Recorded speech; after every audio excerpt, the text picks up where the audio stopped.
مکاشوہ کی کتاب کے بارے میں دیکھیں گے اور سیکھیں گے. آپ سوچتے ہوں گے کہ میں نے اس کتاب کو اتنے ہفتے کیوں دے دیے جبکہ میں نے پچھلی کتابوں کو ایک ویک کے اندر ختم کیا. اس کی وجہ یہ ہے کہ یہ کتاب یاد رکھیں اس میں ہمارے پاس روحانی پیغام تو ہے لیکن اس پیغام کے اندر ہمارے پاس ایک بہت اچھی انفارمیشن ہے اینڈ ٹائم کے لیے, یعنی آخری زمانہ کے لیے جس میں ہم آلریڈی چل رہے ہیں. یاد رہے کہ کلام مقدس کے مطابق میں اور آپ جو ہے وہ آخری زمانہ کا حصہ ہیں اور یہ زمانہ جو ہے یہ زمانہ وہ زمانہ ہے جس کے اندر خداوند یسوع مسیح اپنی دلہن کو لینے کے لیے آنے والا ہے.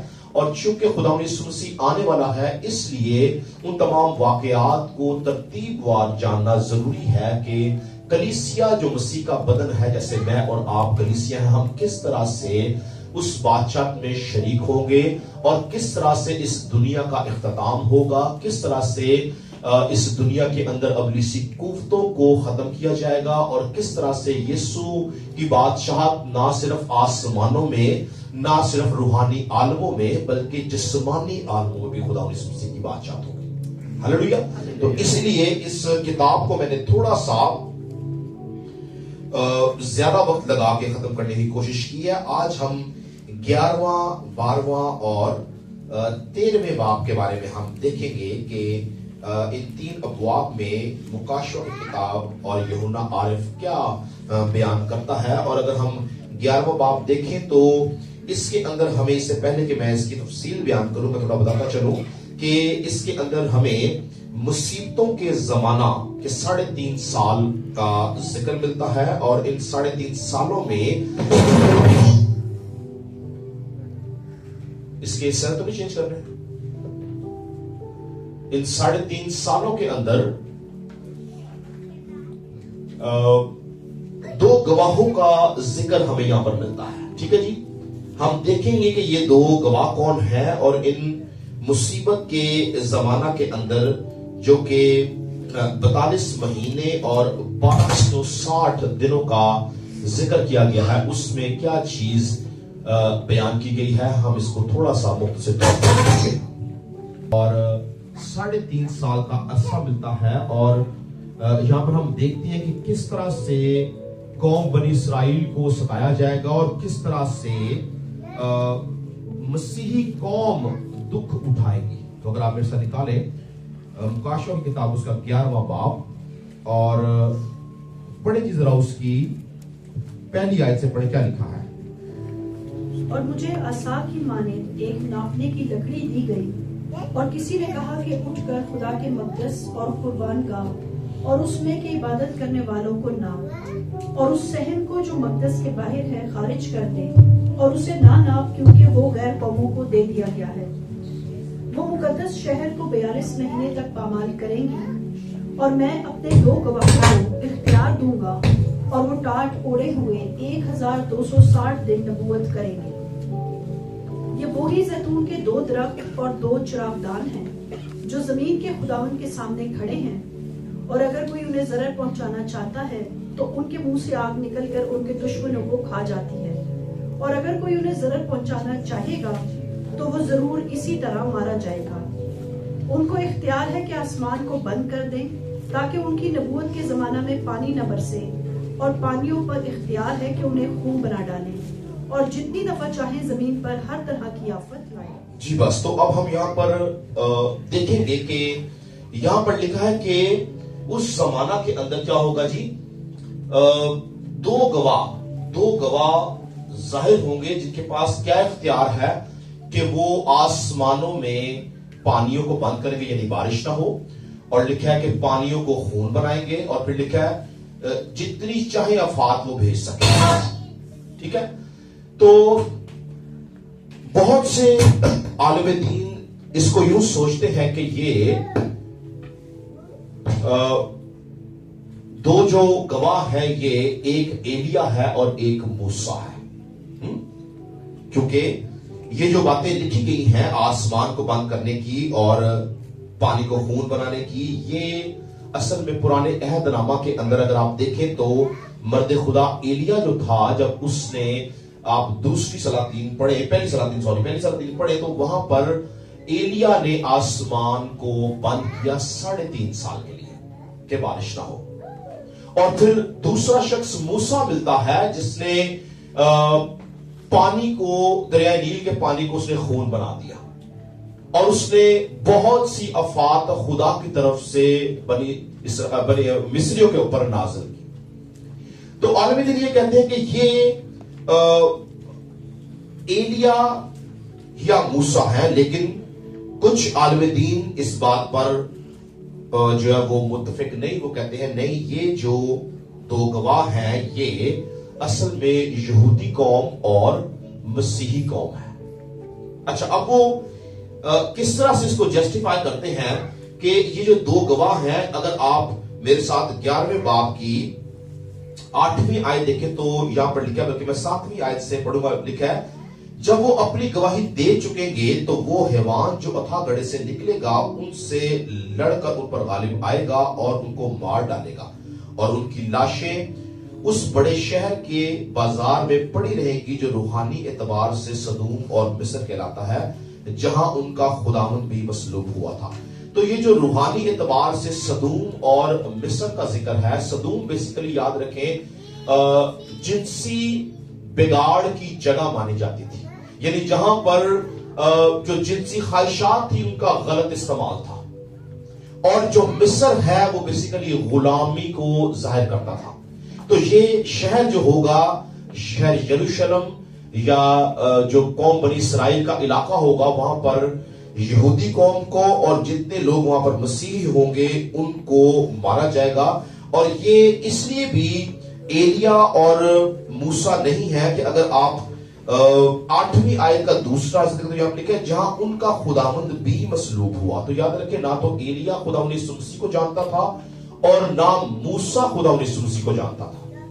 تو یہاں پر یہ جن کو مارا گیا ہے، جن کی لاشیں شہر میں ہے، وہاں پہ لکھا ہے جہاں پر ان کا خداوند بھی مصلوب ہوا تھا. تو یہاں پر ہمیں یہ بات واضح ہوتی ہے کہ یہ کوئی 2 شخص نہیں بلکہ 2 قومیں ہیں. ایک قوم بنی اسرائیل اور ایک جو ہے یہ مسیحی قوم ہے جن کو ستایا جائے گا. 9ویں آیت سے پڑھیے آگے کیا لکھا ہے. اور امتوں اور قبیلوں اور اہل زبان اور قوموں میں سے لوگ ان کی لاشوں کو 3.5 دن تک دیکھتے رہیں گے اور ان کی لاشوں کو قبر میں نہ رکھنے دیں گے. اور زمین کے رہنے والے ان کے مرنے سے خوشی منائیں گے اور شادیانے بجائیں گے اور آپس میں تحفے بھیجیں گے، کیونکہ ان دونوں نبیوں نے زمین کے رہنے والوں کو ستایا تھا. تو یہاں پر ایک بار پھر 2 نبیوں کا ذکر ہے، لیکن یہاں پر تصور کے رہتے کہ یہ 2 قومیں آج کی تاریخ میں کون سی 2 قومیں ہیں جن کی دنیا میں جنگ ہے، ہم سب جانتے ہیں. تو ان 2 قوموں نے لکھا کہ بہت سی قوموں کو ستایا، اس لیے ان کی ارد گرد کی قومیں جو ہیں وہ ان کے مرنے پر خوشی منائے گی. اوکے، تو ہم بغیر مائک کی آج بات کریں گے. تو یہاں پر ہم دیکھتے ہیں کہ یہ جو 2 گواہ ہیں جن کا ذکر کیا گیا ہے، یہ 2 گواہ جو ہیں یہ اصل میں کوئی 2 لوگ نہیں بلکہ 2 قومیں ہیں. ایک یہودی قوم اور ایک مسیحی قوم ہے. اور پھر اگر آپ دیکھیں کلیسیا کی تاریخ کو دیکھیں تو خدا نے کلیسیا سے وعدہ کیا تھا. نہیں ٹھیک ہے، میری آواز آ رہی ہے، آواز آ رہی پیچھے تک؟ اوکے، کلیئر ہے. تو اب ہم یہاں پہ دیکھتے کہ خداوند یسوع مسیح نے کلیسیا کو بولا تھا کہ وہ اس کو لینے کے لیے آئے گا، اور خداوند یسوع مسیح نے جو وعدہ کیا اس کے ساتھ ساتھ آپ دیکھیں تو شاگردوں نے بھی یہی تعلیم دی. اور پھر پالوس رسول جو ہے وہ خاص طور پہ کلیسیا کے اٹھائے جانے کی بات کرتا ہے عبرانی پہلا تسلنیکیوں کے اندر، اور پھر اور مختلف خطوط کے اندر وہ یہ بات کرتا ہے کہ کلیسیا جو ہے وہ اٹھائی جائے گی. اور جب ہم کلیسیا کے اٹھائے جانے کی بات کرتے ہیں جو کہ ہمیں مکاشفہ کی کتاب میں بھی اور خطوط میں بھی ملتے ہیں، تو یاد رکھیں کہ یہاں پر کلیسیا کے اٹھائے جانے کو علم الہیات کی دنیا کے اندر ریپچر کہا جاتا ہے. اور ریپچر کے بارے میں جو ہے وہ عالم دین 3 طرح کی بات کرتے ہیں. کچھ عالم دین یہ کہتے ہیں کہ جو ریپچر ہے وہ مصیبتوں کے زمانہ سے پہلے، یعنی جب اس دنیا میں بہت زیادہ جنگ و جدل ہوگا اس سے پہلے ہی مسیحی جو ہے، پلیز کو بند کر دیں عادل بیٹا. اوکے، اٹس اوکے، کوئی بات نہیں، اس کو بعد میں دیکھیں گے. تو یہاں پر عالم دین جو ہے وہ یہ کہتے ہیں کہ ریپچر جو ہے وہ